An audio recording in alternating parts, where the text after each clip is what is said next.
em nome de Jesus. Amém. Amém. Abre comigo lá no Salmo de número 51. O Salmo de número 51 conduz é o texto base para a nossa devocional.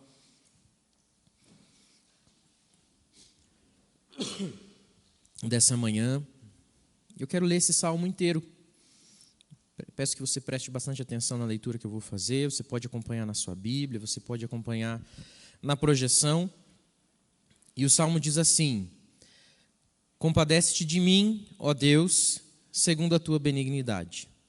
E segundo a multidão das tuas misericórdias, apaga as minhas transgressões. Lava-me completamente da minha iniquidade e purifica-me do meu pecado. Pois eu conheço as minhas transgressões e o meu pecado está sempre diante de mim. Pequei contra ti somente, e fiz o que é mal aos teus olhos, de maneira que serás tido por justo no teu falar e puro no teu julgar. Eu nasci na iniquidade e em pecado me concebeu a minha mãe. Eis que te agradas da verdade no íntimo, e no oculto me fazes conhecer a sabedoria. Purifica-me com hisopo e ficarei limpo. Lava-me e ficarei mais alvo que a neve. Faze-me ouvir júbilo e alegria, para que exultem os ossos que esmagaste. Esconde o teu rosto dos meus pecados e apaga todas as minhas iniquidades.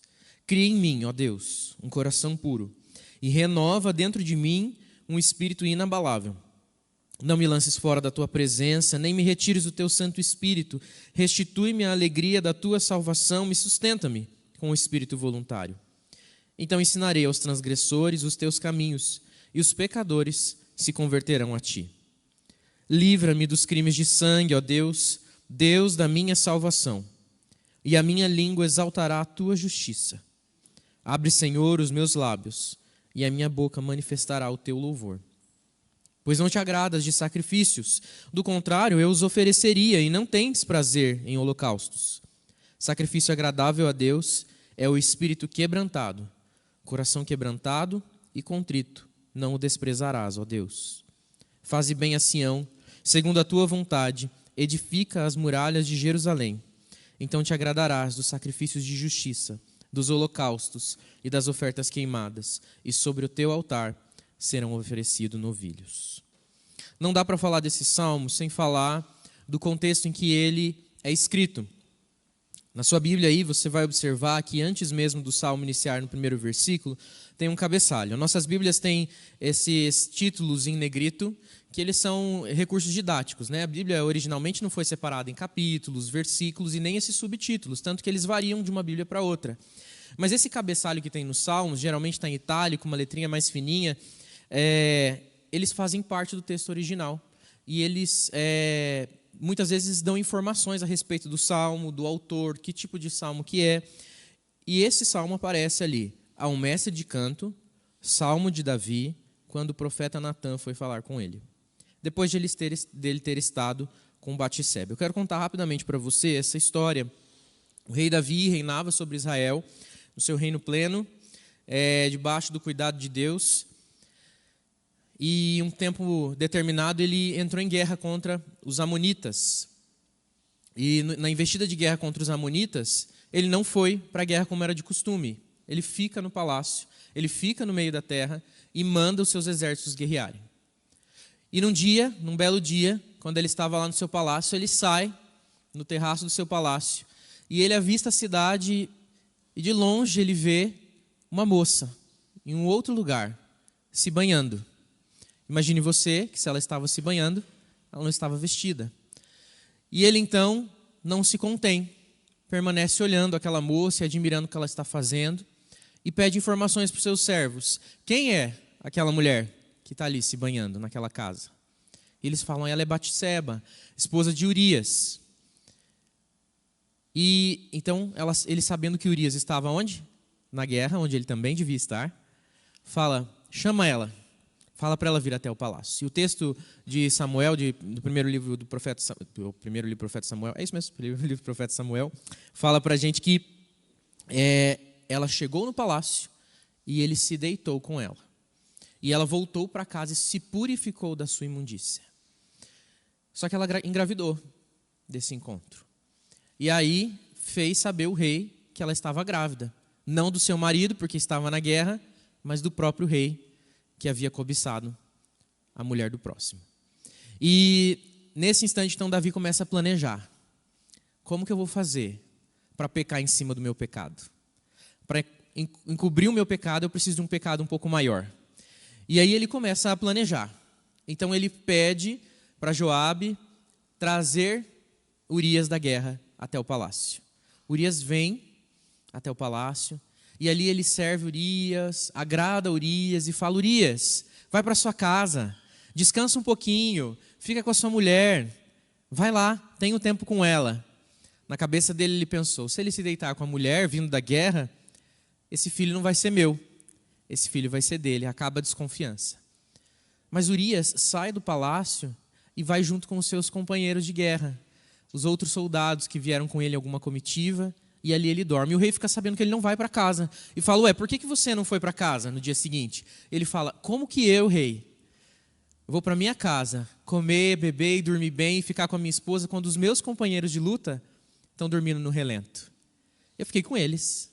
Agora é o momento de dormir junto com os que estão no relento. Davi fala: opa, minha primeira tentativa não deu certo, eu vou tentar mais um pouco.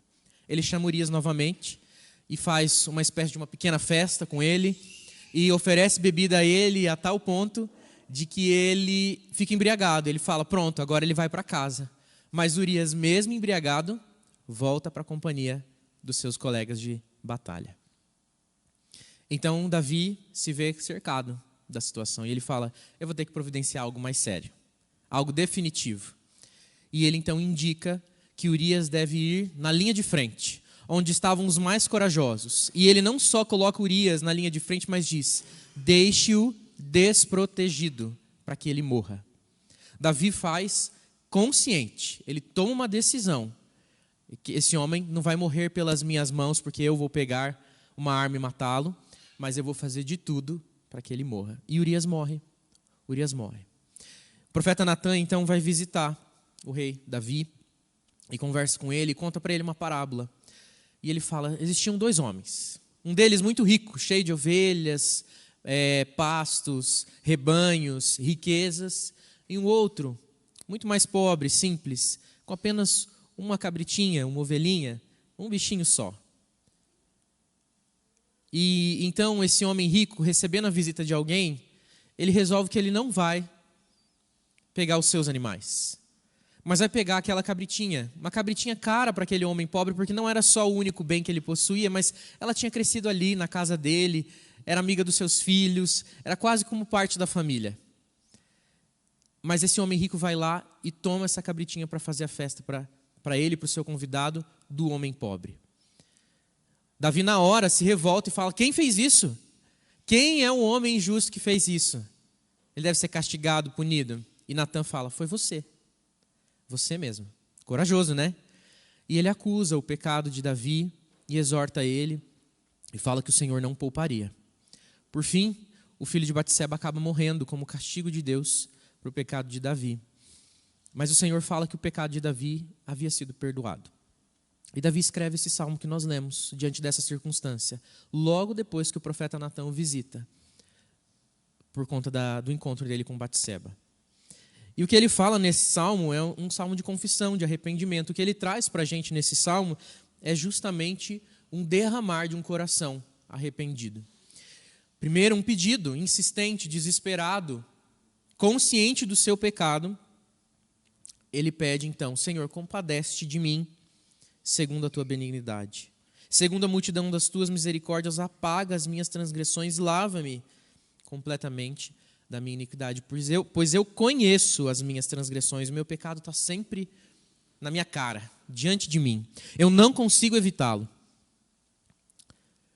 Quero que você faça um pause aqui na história de Davi. Vamos para a nossa história, para a nossa vida? Quero que você faça um exercício imaginativo aí. Examina a sua vida, sua história, seu histórico. Imagine se você vivesse uma vida plena, perfeita, sem pecado. Já se imaginou vivendo sem nenhum pecado? Já imaginou como é que seria se você não tivesse nenhum problema de relacionamento? Nenhuma confusãozinha, nenhuma rusguinha, nenhum aborrecimento com ninguém? Se você nunca ficasse irado? Se tudo que você fizesse fosse em prol de um bem verdadeiro, de uma bondade verdadeira, de um coração realmente entregue, disposto a servir o outro, e aquilo não te gerasse cansaço, aborrecimento, incômodo, mas profunda gratidão e alegria. Imagine que você não ficaria triste e aborrecido com as coisas que os outros fizessem.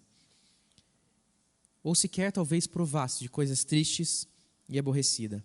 Uma vida onde você não precisa ser o centro das atenções, mas você está pronto a sempre se doar pelo outro e entregar o seu tempo por outro. Imagina nunca ter o coração partido, nunca se decepcionar com alguém. Imagina não ter medo, decepção, tristeza, luto. É possível imaginar uma vida dessa? Acho que só imaginar por enquanto. A verdade é que às vezes a gente vive como a gente já tivesse essa vida. Quando a gente não toma consciência dos nossos pecados, a gente vive como se a gente não tivesse pecado. Quando a gente não reconhece a nossa transgressão e diz, os meus pecados estão sempre diante de mim, Senhor, a gente passa a viver como se a gente não tivesse pecado. E a verdade é que nós pecamos. Hoje nós não nos identificamos mais com o pecado, porque como os filhos de Deus, nós fomos restaurados em Cristo Jesus, e o pecado não é mais algo que nos escraviza, nos condena para a morte eterna. Mas nós ainda lutamos diariamente com a realidade do pecado. E quando a gente faz vista grossa, ou passa a normalizar o pecado na nossa vida, a gente vive achando que está nessa grande utopia, ou como se já desfrutasse do céu. Mas esse céu é mentiroso, porque o céu de Deus não tem pecado de verdade. O Salmo de Davi, ele deve nos incomodar a não só olhar para Davi e falar, nossa, que absurdo, ele chegou a matar o cara para poder ficar com a mulher, hein? Parece novela das 8. Mas não, deve fazer a gente olhar para a gente mesmo e perceber o quanto muitas vezes nós estamos programando o nosso pecado. Nós estamos planejando como que nós vamos pecar. Nós olhamos para os Urias que tem ao nosso redor e pensamos, como que a gente vai embriagar ele para ele cobrir o nosso pecado? Ou como que eu vou enganar ele para que ele vá para a sua casa e cubra o meu pecado? Ou como eu posso fazer para me livrar desse meu pecado e esconder ele em cima de um pecado que parece imperceptível? A verdade é que nada fica oculto diante dos olhos do Senhor. E quando Ele olha para nós, Ele sonda o nosso coração e vê todos os nossos caminhos, bons e maus. E é por isso que constantemente nós precisamos orar o Salmo 51 e dizer, socorro, Deus, eu preciso do Senhor, porque o meu pecado está sempre diante de mim, eu tenho consciência da minha transgressão, eu não sou bom, eu não sou santo, eu não sou puro, eu não sou diferenciado, eu não sou melhor do que Davi. Mas como diz Paulo, dos pecadores eu sou o maior. E eu preciso do Senhor. Eu preciso que o Senhor me purifique. Eu preciso que o Senhor me purifique de dentro para fora, porque o versículo 6 diz para a gente que, na verdade, eis que te agradas da verdade no íntimo e no oculto me fazes conhecer a sabedoria. Não adianta aparentar pureza. É preciso de pureza de dentro, porque é aí que o Senhor olha. Ele não se engana com o nosso exterior. E o Senhor é o único capaz de fazer o que está no versículo 10. Criar em nós um coração puro, renovar dentro de nós um espírito inabalável e nem retirar de nós o Espírito Santo, mas restituir-nos a alegria da salvação e nos sustentar com o espírito voluntário. O Senhor é o único que pode nos livrar de fato dos pecados. Todo culto nós fazemos o tempo de contrição e muitas vezes a gente pode fazer isso de maneira mecânica, não é verdade? Mas a verdade é que é um momento extremamente oportuno para a gente realmente fazer uma análise do nosso coração e dizer, Senhor, sonda o meu coração, vê se há em mim algum caminho mau e guia-me pelo caminho eterno. Mostra-me quais são os pecados que eu tenho, mostra quais são os pecados que estão no oculto, para que eles, sendo revelados, eu possa me corrigir diante do Senhor, verdadeiramente me arrepender. Eu não quero normalizar o planejamento do pecado na minha vida, Senhor. Eu não quero achar normal pôr a vida de alguém em jogo para cobrir os meus erros e as minhas falhas. É isso que nós fazemos. E veja que um coração arrependido, grato pelo arrependimento, ele tem uma atitude diferenciada, ele não vai atrás do outro para matar, mas ele diz, então ensinarei aos transgressores os teus caminhos e os pecadores se converterão a ti. Quando nós estamos cheios do perdão de Deus, reconhecemos a nossa condição, o nosso pecado, nós somos restaurados para compartilhar do Evangelho e receber restauração. do Senhor e restaurar outros através do nosso testemunho e da nossa pregação da palavra. O Senhor, então, é o único que pode fazer isso por nós. Eu gosto muito dos salmos porque, ainda aqueles salmos que falam de maneira individual, de maneira pessoal, como é o Salmo 51, eles nunca terminam sem antes pensar no senso comunitário. E tem vários salmos que acontecem isso. No último, penúltimo versículo, o salmista se volta para a comunidade.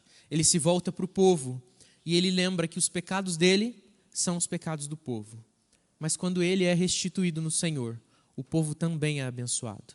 E aquilo que a gente prova individualmente, nós devemos ansiar para a nossa igreja, para o povo de Deus como um todo. E ele termina o salmo dizendo, faze bem a Sião, e aí ele já não fala mais de si, mas ele fala do povo, segundo a tua boa vontade, edifica as muralhas de Jerusalém. Seja, Senhor, a nossa proteção contra o mal, contra o pecado, seja o Senhor o nosso defensor e não as nossas próprias forças e o nosso desejo de se proteger daquilo que a gente mesmo faz contra a gente. Então se agradará dos sacrifícios de justiça, holocaustos e ofertas queimadas sobre o teu altar. Serão oferecidos novilhos. O nosso culto só tem sentido mesmo diante da realidade de que nós reconhecemos que somos pecadores, mas também do reconhecimento que só Deus pode criar em nós um coração puro, um espírito inabalável e voluntário. Só Ele pode nos livrar de todas as transgressões e purificar a nossa alma por completo. E é assim que nós podemos então seguir a nossa jornada com o Senhor. Que o Senhor nos livre da arrogância de acharmos que estamos sempre bem e melhor do que os outros. Que tem gente com mais pecado do que a gente, então a gente pode ficar tranquilo. Porque a verdade é que o pecado está sempre diante dos nossos olhos e nós devemos clamar pelo perdão do Senhor. Eu quero convidar você a fazer isso agora. Nós vamos ter um tempo de oração silenciosa e vamos conscientemente, diante da verdade que nós ouvimos, clamar pelo perdão do Senhor. Vamos ter esse tempo de oração em silêncio.